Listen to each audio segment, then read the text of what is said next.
Tidak ada sesuatu yang baru sama sekali. Suatu sebab yang baru sama sekali. Seharusnya tidak ada makhluk.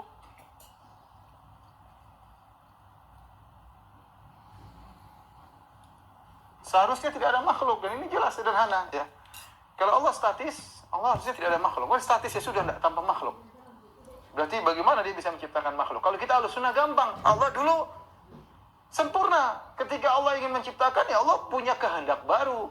Idza arada syai'an an yaqula lahu kun fayakun. Dalam Al-Qur'an ada, jika Allah menghendaki sesuatu, Allah tinggal bilang kun fayakun. Jadi jika Allah berkehendak, berarti ada sesuatu Allah berkehendak baru.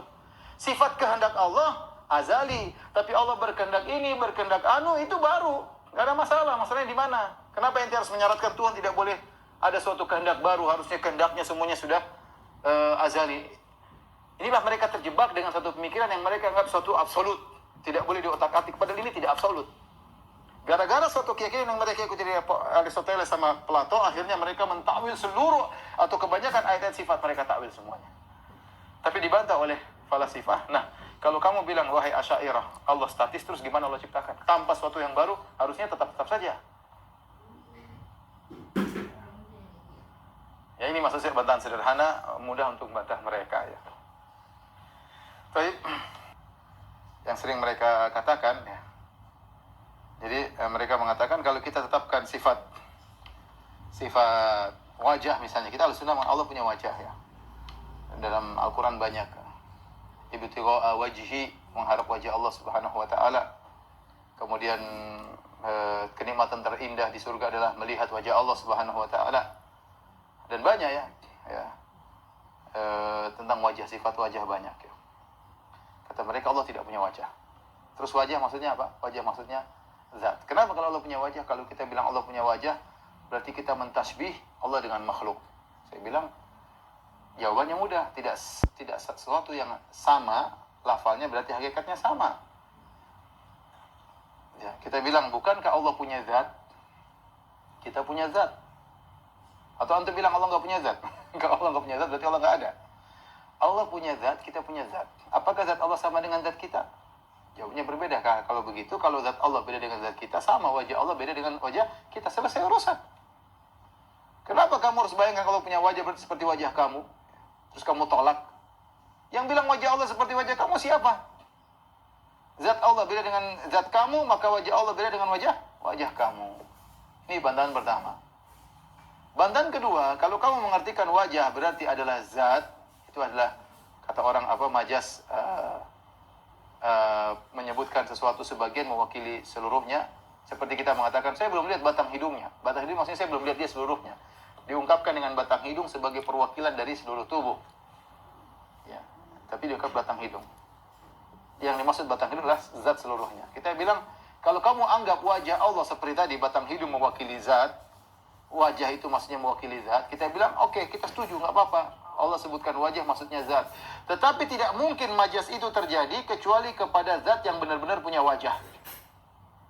Tidak boleh kita menjadikan wajah sebagai perwakilan dari zat, kecuali zat itu benar-benar punya wajah. Baru kita bisa katakan wajah maksudnya zat. Kalau zat tersebut tidak punya wajah, maka tidak bisa kita jadikan wajah sebagai perwakilan dari zat. Contoh, saya tidak mungkin bilang batang hidung kecuali kepada manusia, karena manusia itu punya batang hidung. Saya bilang, saya belum lihat batang hidungnya, maksudnya dia belum muncul seluruhnya. Tapi kalau saya bilang batang hidung kepada meja, nggak cocok. Saya belum lihat batang hidung meja. Nggak bisa kita bilang batang hidung kepada meja, karena meja nggak punya batang hidung. Sehingga kita tidak bisa mengungkapkan batang hidung meja sebagai perwakilan zat meja. Kenapa? Karena meja tidak punya batang hidung. Ketika saya bilang wajah perwakilan daripada zat Allah, berarti Allah punya zat. Sama seperti gambaran ini manusia. Kita terkadang menggunakan tangan sebagai majas. Ya, kita bilang orang itu ringan tangan, maksudnya mudah membantu. Tapi tidaklah kita mengatakan dia ringan tangan sebagai mudah membantu dirinya, karena memang dia punya tangan, sehingga istilah tangan itu menjadi istilah untuk mengungkapkan mudah membantu. Seandainya dia tidak punya tangan, maka tidak mungkin kita pakai istilah tersebut. Ya. Tidak mungkin kita pakai istilah tersebut.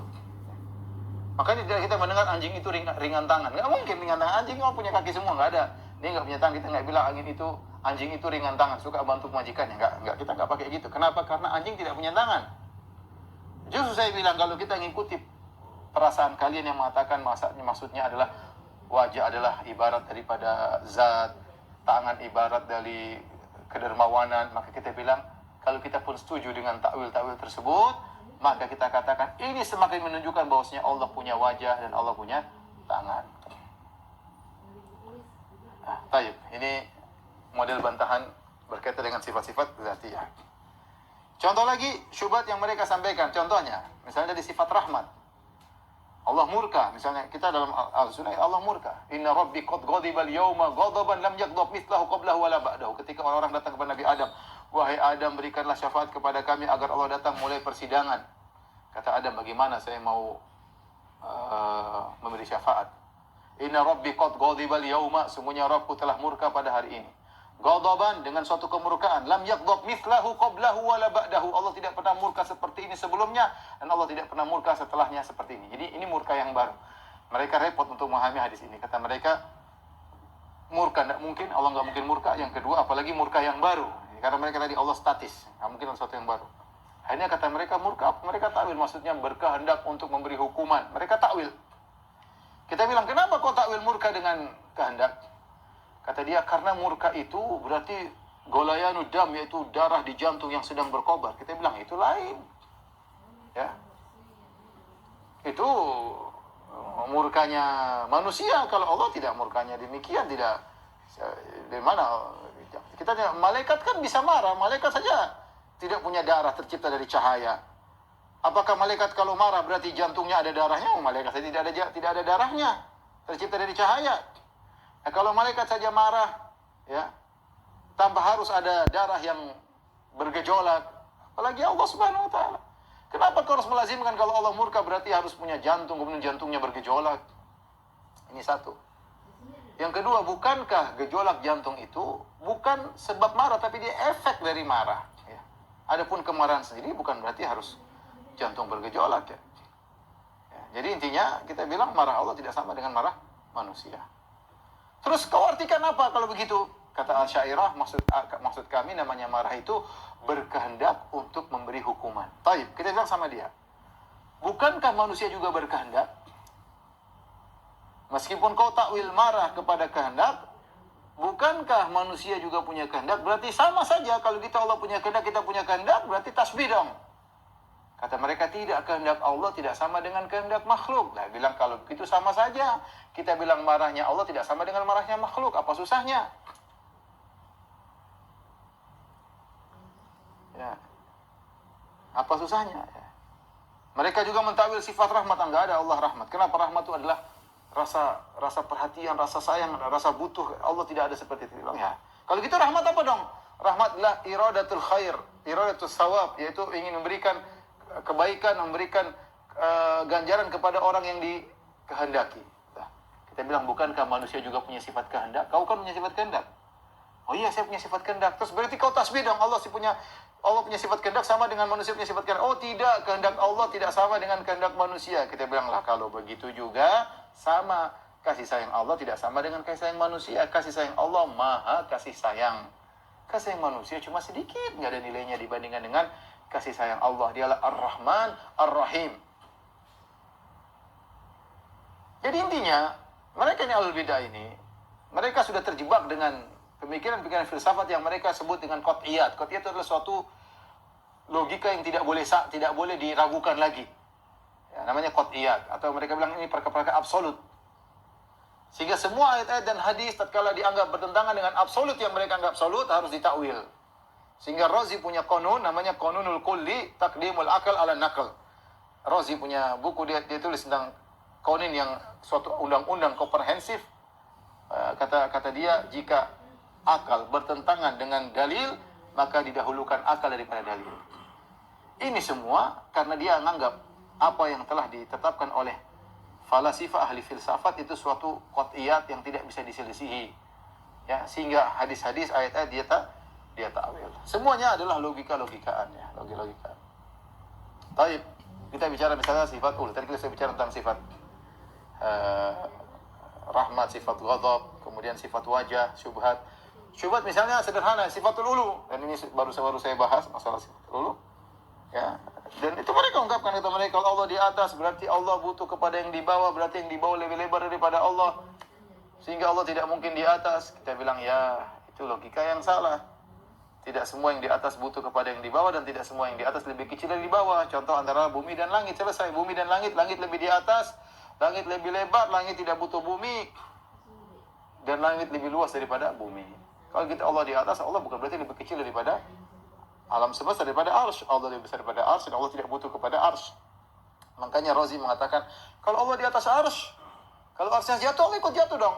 Ya, kita bilang, tidak seperti itu.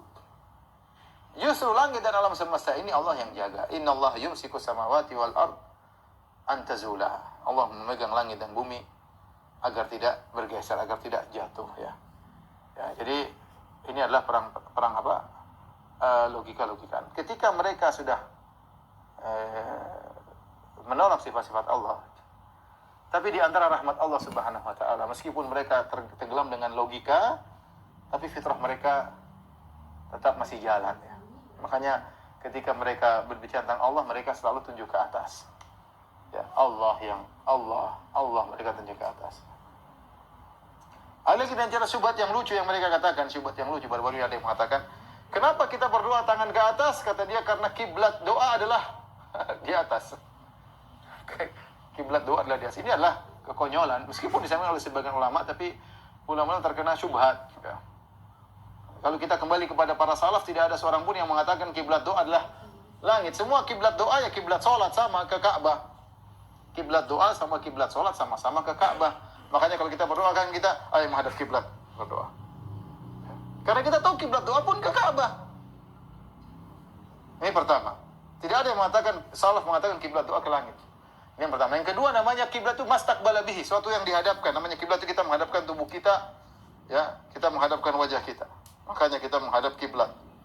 Nah, kalau kita menjadikan langit sebagai kiblat, berdoa harusnya kita begini tidur, menghadap ya Allah gitu. Semua wajah kita ke langit, badan kita ke langit, makanya kita menjadikan langit sebagai kiblat. Tapi kenyataannya ya begini. Ini bantahan kedua. Bantahan ketiga, namanya kiblat itu bisa berubah.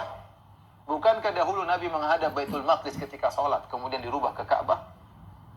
Kiblat bisa berubah. Sementara kita berdoa langit di atas, Allah di atas tidak pernah berubah. Selalu. Yang keempat, ketika seorang berdoa menghadap kiblat di Ka'bah, dia tidak sedang mencari Allah di situ, hatinya tetap Allah di atas. Dia tidak sedang mencari Allah di situ, tapi dia hatinya Allah di atas. Jadi kiblat Ka'bah itu kita hanya sekedar untuk bisa fokus semua orang bersatu sholat ke arah situ. Tapi hati kita tidak meyakini, tidak ada seorang muslim mengatakan Tuhan di Ka'bah situ, enggak. Ya. Beda ketika seorang, ya, karena ketika berdoa hatinya mencari Allah Subhanahu wa taala. Kata mereka lagi, Ustaz, bukankah ketika kita sujud Allah tidak di situ? Ya. Memang karena kita sedang sujud, bukan kita yakini Allah di tanah. Bukankah para penyembah matahari mereka sujud kepada matahari? Apakah mereka meyakini matahari di jidat mereka? Tidak. Matahari di langit, tapi mereka sujud sebagai bentuk pengagungan. Tapi hatinya kemana? Ke matahari, para penyembah matahari. Sama dengan kita, ketika kita sujud, kita mengatakan Subhana Rabbiyal A'la, Maha Suci Allah yang Maha Tinggi. Kepala kita di jidat kita di tanah, tapi hati kita Allah di atas, ya. Intinya ikhwan, saya katakan bahwasanya lebih selamat kita mengikuti dalil, lebih selamat kita mengikuti manhajus salaf. Alhamdulillah, akidah yang kita perjuangkan adalah akidah para salafus saleh. Makanya mereka tidak berani mengatakan ini akidah salaf. Kalau kita berani, kita bilang ini akidah salaf. Kita punya pertanggungjawaban. Saya bisa buktikan buku-buku saya bahwa ini semua pernyataan para salaf.